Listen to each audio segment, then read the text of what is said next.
Minister Honorable H.D. Devgowda ji, not present. Shri Ashok Siddharth जी, माननीय अशोक सिद्धार्थ जी। धन्यवाद माननीय उपसभापति महोदय कि आपने बजट चर्चा पर मुझे बोलने का अवसर प्रदान किया। मैं आभारी हूँ अपनी पार्टी की नेता आदरणीय बहन जी का कि उन्होंने मुझे पार्टी की ओर से बोलने के लिए अधिकृत किया।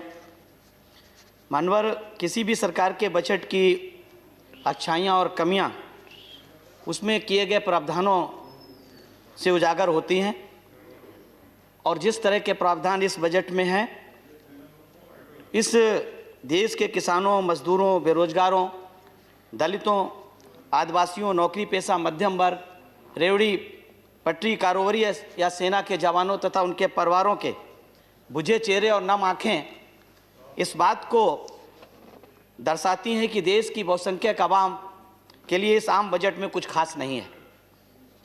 मानवर इसमें कोई संदेह नहीं है कि पिछले लगभग एक वर्ष से कोरोना महामारी से उत्पन्न हालात ने भारत की अर्थव्यवस्था को भारी नुकसान पहुंचाया है, जिसके कारण मंदी की मार झेल रहा देश महामंदी की गिरफ्त में आ गया। ऐसे में भारत की 130 करोड़ जनता यह उम्मीद लगाए बैठी थी कि सरकार बजट में कुछ ऐसे कदम उठाएगी जो राहत पहुंचाने वाले होंगे, लेकिन मानवर बजट में ऐसे उपाय नदारद हैं जो लंबे समय से आर्थिक मार झेल रहे लोगों के लिए मरहम का काम कर सकते। मानवर इस बजट ने देश के लोगों को, खासकर गरीबों, कामकाजी तबके, मजदूरों, किसानों या स्थायी रूप से बंद हुई औद्योगिक इकाइयों से हुए बेरोजगार हुए लोगों को निराश करने का काम किया है। माननीय उपसभापति महोदय, बजट जब लोकसभा में पेश होता है तो हर समाज, हर तबका, हर वर्ग के लोग उत्सुकता के साथ उसमें अपने समाज के बारे में सोचने का काम करते हैं कि उनके लिए क्या करें। मैंने इस बजट को बहुत गंभीरता से और ध्यान से पढ़ने का काम किया। बजट स्पीच को मुझे भी इसमें निराशा हाथ लगी है। मानवर सरकार ने जिस आक्रामक तेवर को अपनाते हुए नीति आयोग को विनिवेश के लिए नई कंपनियों को सूचीबद्ध करने एवं सरकारी संपत्तियों को मुद्रित करने के लिए कहा, इस बात को दर्शाता है कि सरकार गरीबों को और गरीब, अमीर को और अमीर बनाना चाहती है। यदि ऐसा ना होता तो सरकार ने बजट में विनिवेश के माध्यम से इस वर्ष भी पिछले वर्ष के 2 लाख करोड़ की तुलना में इस बार 175 हजार करोड़ रुपए जुटाने के लिए सरकार की जो उपक्रम है, जैसे एयर इंडिया है, शिपिंग कॉरपोरेशन है, भारत अर्थ मूवर्स है, BPCL है, कंटेनर कॉरपोरेशन ऑफ इंडिया है, BEML है, पवन हंस है, नीलांचल इस्पात निगम लिमिटेड है, IDBI बैंक के अलावा 2 सार्वजनिक क्षेत्रीय बैंकों और एक सामान्य बीमा कंपनी को निजीकरण करने का प्रस्ताव रखा है। प्राइवेट कंपनियों को बिजली वितरण के लिए भी आह्वान किया है। सेंट्रल वेयरहाउस को किराए पर देने की या बेचने की बात कही है। माल भाड़ा ढोने वाली रेलगाड़ी या जो कॉरिडोर बनाने का काम, उसको भी प्राइवेट देने का काम किया है। मानवर घाटे को पूरा करने के लिए पैसा जुटाना सरकार की मजबूरी है, लेकिन उद्योगपतियों और पूंजीपतियों को लाभ पहुंचाने के लिए खासतौर से दलित, शोषित पिछड़ों की हिस्सेदारी पर डाका डालना कहीं से भी उचित नहीं है, क्योंकि जितने भी ये नवउद्योग, जिन उद्योगों को जो नवरत्न कहलाते थे, जो फायदे में चल रहे थे, चाहे BPCL हो, चाहे कंकोर हो या कंटेनर कॉरपोरेशन हो, जो फायदे में चलने वाले उद्योगों को HPCL की पाइपलाइन हो, गैस पाइपलाइन, गेल की पाइपलाइन हो, इनको जब प्राइवेट सेक्टर में देंगे तो स्पष्ट है और सरकार इस बात को जानती है कि इस देश में प्राइवेट सेक्टर में आरक्षण नहीं है, और जब प्राइवेट सेक्टर में आरक्षण नहीं है तो बड़े पैमाने पर इसमें लाखों की संख्या में SC, ST और OBC के लोग जो आरक्षण का लाभ लेकर के लाभ मिलता था, क्या सरकार उस आरक्षण को देने का काम करेगी या प्राइवेट सेक्टर में आरक्षण के लिए कोई संशोधन लाने का काम करेगी?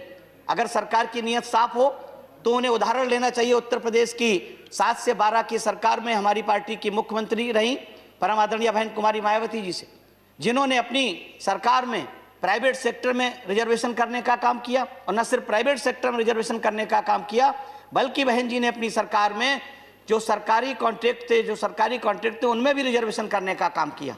तो सरकार भी उनसे प्राइवेट सेक्टर, भले प्राइवेट सेक्टर में दे, पैसे जुटाने का काम करे, लेकिन मेरा निवेदन सरकार से यह है कि प्राइवेट सेक्टर में पहले रिजर्वेशन लाए, जिससे 25% आबादी लगभग 80% की, 52% आबादी ओबीसी की, जो आज़ादी के 73 वर्ष बीत जाने के बाद भी जो भारत के संविधान में बाबा साहब डॉक्टर भीमराव अंबेडकर ने जिस आरक्षण की व्यवस्था की थी, उस आरक्षण को आज तक किसी भी सरकार ने, चाहे पहले यूपीए की सरकार रही हो या वर्तमान में एनडीए की सरकार जब जब आई है तब तब इन्होंने निजीकरण को फायदा पहुंचाने का काम किया है।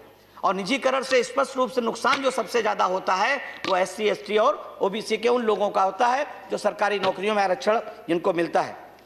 मैं मानवर सरकार ने जिस तरह से बिना नियत साहब किए इन लोगों को देने का काम किया, माननीय अशोक जी कंक्लूड करिए। सर मेरा तो अभी 4 मिनट हुआ सर। नहीं आप बोल करें, आपका खत्म हो रहा है समय। मानवर सरकार मंत्रीगण ढिंडोटा तो ये पीटते घूम रहे हैं पूरे देश में कि उन्होंने अनुसूचित जातियों के लिए 1,26,000 से ज्यादा करोड़ का इसमें बजट में प्रावधान रखा, जो 51% से ज्यादा है।